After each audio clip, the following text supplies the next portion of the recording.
So I just finished up Star Trek Discovery Season 3, and I have a ton of thoughts on the matter. Mainly, what is wrong with Star Trek Discovery? Because it does not feel like Star Trek. Still, 3 full seasons, I guess if you can call 13 to 16 episodes full seasons for Star Trek, and this show still does not know what it wants to be and what it wants to represent and what it wants to do. Before we get any further in this video, I want to say a huge spoiler warning for Star Trek Discovery or any Star Trek thing that could possibly pop up. I just want to give a spoiler warning right now. It is honestly not even that enjoyable to watch due to the characters being so poorly created, and just the overall story arcs just are so boring and blah. You can get through them in like an episode or two. I don't know where Star Trek went off the rails in the past 5-6 years when they started bringing all this stuff back, but my god, it's just not that good. Is there certain moments that kind of feel like Star Trek? Sure, I'll say that.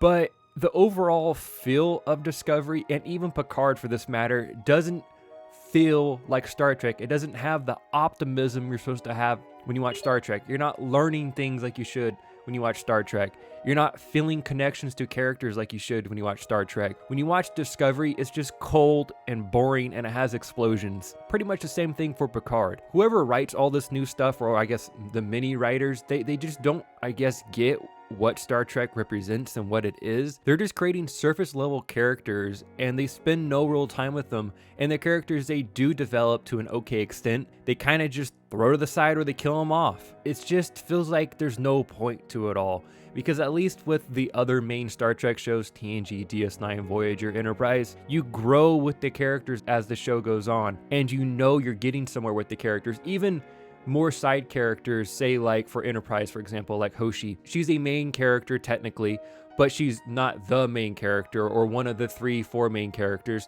but she gradually grows as the show goes on, and as insufferable as she was in season 1, she's fine by season 4. She grows as a character, where in Discovery, all the characters are pretty much the same, the ones that you even kind of know, and the other ones I still can't tell you their name 3 seasons into a show, and they're just pretty much the same. Even Burnham is pretty much the same. She still's the rebel with a cause, and that really hasn't changed, but you know, she's doing good now, but it'll probably change next season. She'll probably have to rebel and do something stupid again. It's just the same crap over and over and over and over, and I just don't get it. And getting back to the whole character thing of me not knowing anyone on Discovery, how stupid is this? Okay, so by the end of season 1 on any main Star Trek show, you probably knew every character's name that was on the bridge. The main characters, let's say, you know, like Data, Wesley, Picard, Riker, Troy, Worf, Tasha Yar when she was there, and same thing for all the other shows. You know who the main people are on the bridge majority of the time. For Discovery, I don't know. I literally don't know their names at all. I know Burnham. I still call her Sasha half the time due to The Walking Dead. Saru, and the Owo girl, Owa, something like that. And then the girl with the shaved head. And then there's a couple other dudes they show. That's it. The only reason I know the Owa girl as well as I do is because they kept saying her name over and over and over in the last 2 episodes of season 3, and it finally kind of stuck. But before then, I never ever remember hearing her name even spoken. So, getting back to surface level characters, that's all they are. These characters were supposed to feel emotion for them, and you're supposed to really like them. I don't at all. I think they're all just like paper mache characters that can either die tomorrow or keep living on. It literally has no weight. And the characters they do spend time with, say like Burnham, Saru, Georgiou, Stamets, and Hugh to a lesser extent, they're all fine. Like Burnham's a fine character, I guess. Saru is a compelling character. I will give them that one. Saru is probably the only character on the show that I kind of care for, that actually has a compelling backstory and has grown since season 1. Georgiou, the Mirror Universe one, is pretty interesting, but they kind of throw off the show, so whatever, who really cares now? Like, everything cool that she was doing is just kind of been thrown on the wayside. And then other characters that you kind of, they spend a lot of time with, say like with Dr. Hugh or Stamets, they're fine, but they never had a real moment to shine, really, let's say, and they're just kind of there. They're just there. They're a couple, and that's kind of all they are. There's nothing more. Like Dr. Hughes never had like an awesome moment to show off his doctor skills and save an important life. Like, yeah, he saves people, but it's kind of like almost off camera. Like, we don't really care.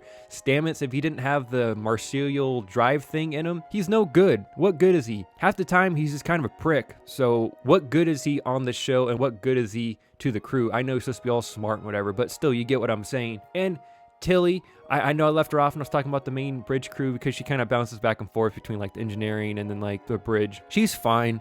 I know the poor lady who plays her gets a lot of hate, and I don't think she's a bad actress at all. I just feel like her dialogue is very Marvel-y, and it doesn't fit within Star Trek. And that is where this Star Trek, and I guess modern Star Wars, falls into this trap where they try to be like Marvel because they saw how successful Marvel has been over the past decade.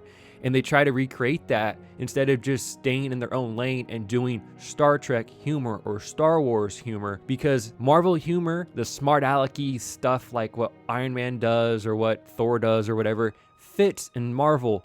But when you try to have that in Star Trek, it doesn't fit. Humor in Star Trek is Data not understanding something and he does like a weird head look. That's funny in Star Trek. That's Star Trek humor. Quark doing something kind of silly and he gets his comeuppance. That's Star Trek humor. That's funny in the Star Trek universe. Star Wars, you had the droids do something and like that's funny. It's not Marvel humor. And I feel like they tried to do this with Tilly's character where she's like the Marvel humor of the show and it just doesn't fit. I think she's a fine character and she's a compelling-ish one. Like, she's no more or no less compelling than any of the other main characters, but they try to give her all these quips and smart alecky lines, and it just doesn't really fit. Like, it just doesn't fit within the universe of the show. Not saying she delivers them bad. It doesn't fit within Star Trek, and it just, sometimes it makes you cringe. It really does, and I just don't like it. And I think that is just the epitome of the show. It's just not that good. The writing isn't very strong. The acting's okay, like it's not like it's bad acting, but the overall dialogue and scripts that these actors are handed are just very weak, and they're trying to do what they can with it, and it's just very mundane and cold and just boring. And I just don't really care about any of these characters. Like, you told me that Michael Burnham's gonna die in a finale of this show, I probably wouldn't even care or even get misty-eyed. It would just be like, okay, like whatever. It is what it is. Saru, like I said, is probably the only character I've seen on the show that has some depth and character and someone that I at least kind of care about. Beyond that, they all can blow up in an explosion in the next episode, and I'd probably be like, all right, at least that's done. We can move on to a better Star Trek show. Another thing too that drives me absolutely nuts in this show, there's actually three things. The whispered talk that Michael Burnham does in this is just so freaking irritating. It makes no sense at all. You're on a starship. Just speak like a normal human being. It's not that bad. Like, it's so weird like why she does this like whisper talk all the time. Like, she's telling everyone a secret. To me, as far as I can remember, she'd even talk like that whisper talk stuff on The Walking Dead. And that would at least make sense because, you know, zombies, you want to be quiet. Like, I can get that. But why does she always whisper talk on this show? It drives me nuts. Just talk. You're not keeping secrets from people. Just talk. And then the amount of crying and hugging on this damn show. Oh my God, it's so annoying.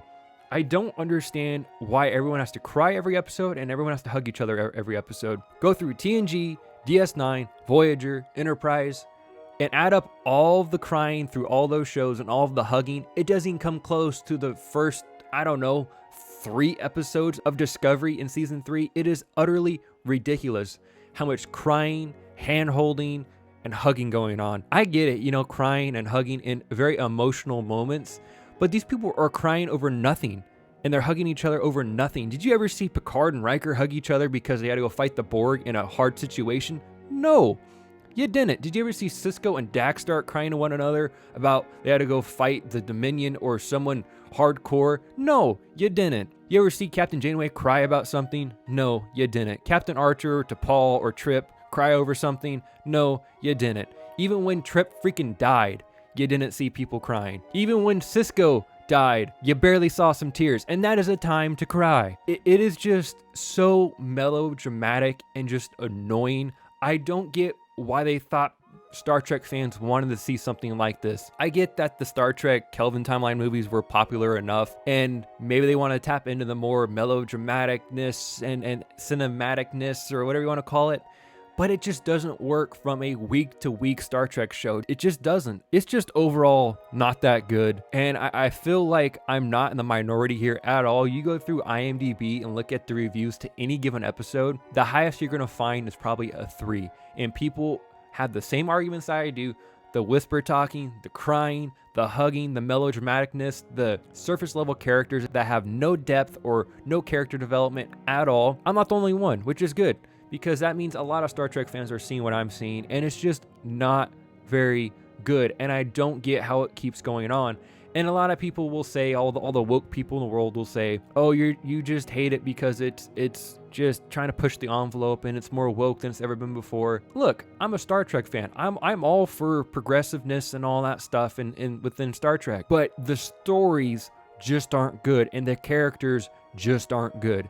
It is that plain and simple. You objectively look at Star Trek Discovery, it is not a good show. Plain and simple. But getting back to this whole conversation as a whole, I think all the characters are pretty badly written, to be completely honest. Another character, though, that I did forget to mention that was honestly not horrible and has good chemistry with Michael Burnham is Cleveland Booker. Now, he was a new addition to this season. He's from the future. He's not bad. He's got some gravitas to him. He's not bad. He's not a bad character at all. And I think he's got some potential going forward, but he's, one of the 3 that actually have some depth and emotion and some interesting things about them, on top of the heap of just boring characters that I don't care anything about. Still don't know their names at all. Discovery is not a very good show. I'll just plainly say it. It's not very good, and I would never recommend the show to any Star Trek fan or anyone that's trying to get into Star Trek, because this isn't what someone should watch for the first time getting into Star Trek. Or even if you're on the fence about Star Trek, this is not the show for you. The times that they try to tie in things to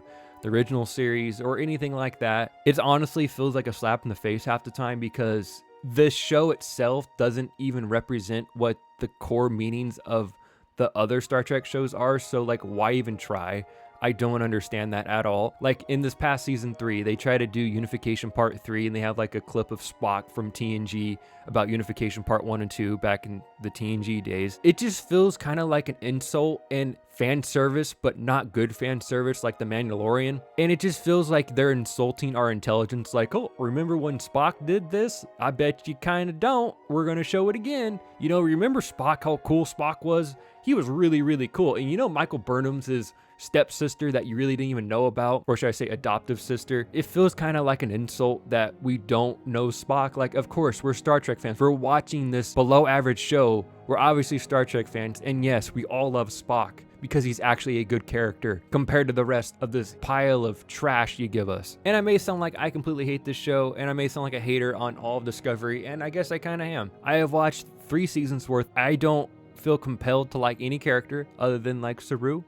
The Booker guy's not bad. And the Mirrored Universe, Giorgio was cool before she left. And speaking of Saru, he may not even come back for season 4. So just whatever. It's all just kind of bleh. The one thing that I will say about Star Trek Discovery season 3 that I did not mind was when the Andorian man held the cat. I thought that was pretty cool. And also their new uniforms they got in the finale weren't half bad.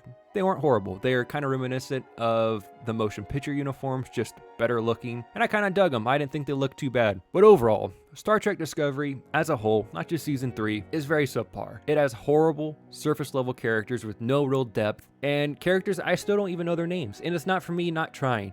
I've watched 3 seasons worth of this stuff and I still don't know half of their names. And I'm blaming that on the writing. That's not my fault. We should know more about these characters. Maybe it's because we only have 13 to 16 episodes a season to make us learn these things, but I'm not using that as an excuse because great shows use what they got. Like The Boys in season 2, they only had 8 episodes, just like season 1, and you know all their characters' names, and that's a great show. So I'm not really going to use that as an excuse, but still. I definitely would not recommend Discovery to someone if you're trying to get into Star Trek, like I said before. If you've watched the other 2 seasons and you have CBS All Access, you might as well go and watch this one because you're in it this far. You might as well watch it, even though you probably could cut it in half. Like half of it is just boringness and just crying and hugging. So I'm hoping season 4 is, I guess, better, even though I know better than to think that. It's probably going to be more the status quo, more crying, more hugging, more whispered talk. I'm hoping season 4 is it. I really am. I hope it gets the Enterprise treatment. It just gets canned at season 4 and it's just done, because it really doesn't deserve the full 7-season treatment. Enterprise should have gotten it, but Discovery, I feel strongly that it really doesn't deserve that. And, you know, one day I may go back and watch this 10, 15 years from now, and I maybe will feel very differently about Discovery, but as of right now, it's not a very good show, and I have a hard time believing I will feel different about it years from now if I ever go back and watch it. So what are your thoughts on Star Trek Discovery? Let me know down below in the comment section. While you're down there, if you can like the video and subscribe to the channel, that'd be greatly appreciated. Until next time, guys, everyone have a great day. Thanks for watching. Go watch some DS9, TNG, Enterprise, Voyager, the original series. They're way better. That's Star Trek.